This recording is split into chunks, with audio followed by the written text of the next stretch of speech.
Today we're going to talk about cells. So recall from your prior non-contact day assignment where you learned about cell theory, there are three principles of cell theory, which are 1, all living organisms are composed of one or more cells.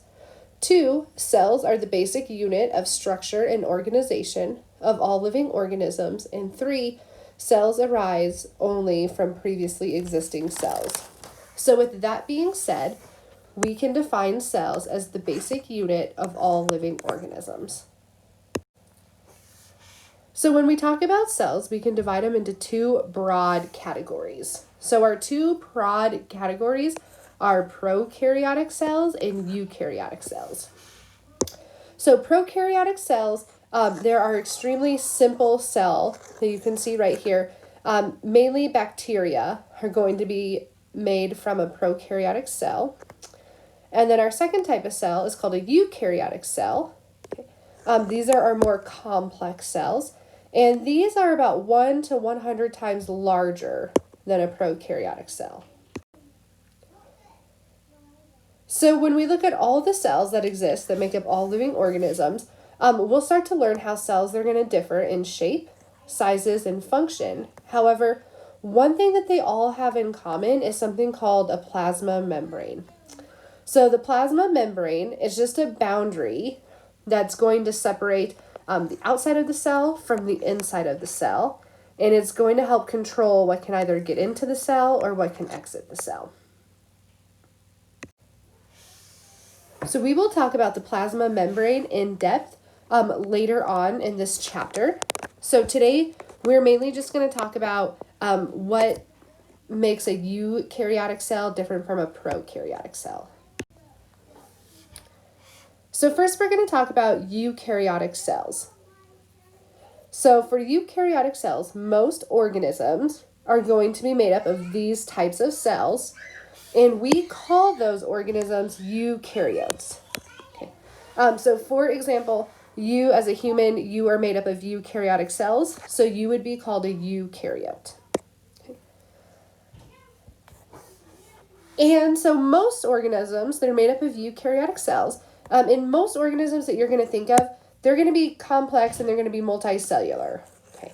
Like all of these examples in my pictures over here. However, some unicellular organisms are also eukaryotes. Okay, so you don't have to be multicellular to be a eukaryote. So examples of unicellular eukaryotes are going to be algae and yeast. So when we look at eukaryotic cells, we are going to see that they contain a nucleus. Okay. So right here is the nucleus. So the nucleus is the central organelle. It's kind of like what's in charge of the cell. So it contains all the genetic info, so the DNA, and it basically is going to help tell the cell what to do.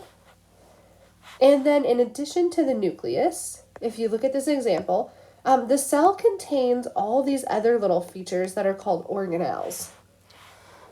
And so these organelles, they don't move around in the cell. They're held in place, and they're held in place by the membrane. So they're called membrane-bound organelles. And the purpose of these organelles are to have the multiple functions taking place in the cell at the same time. Okay, so as we go through this unit on cells, we will learn about all the different organelles and what their specific jobs are. Prokaryotic cells, on the other hand, they are much simpler than eukaryotic cells. So if you look, even the picture itself looks quite a bit simpler. So these cells, they don't have a nucleus, and they don't have any membrane-bound organelles. So if you look, it's just basically like a capsule with some DNA on the inside, and this is like some cytoplasm. Okay, so they're very simple.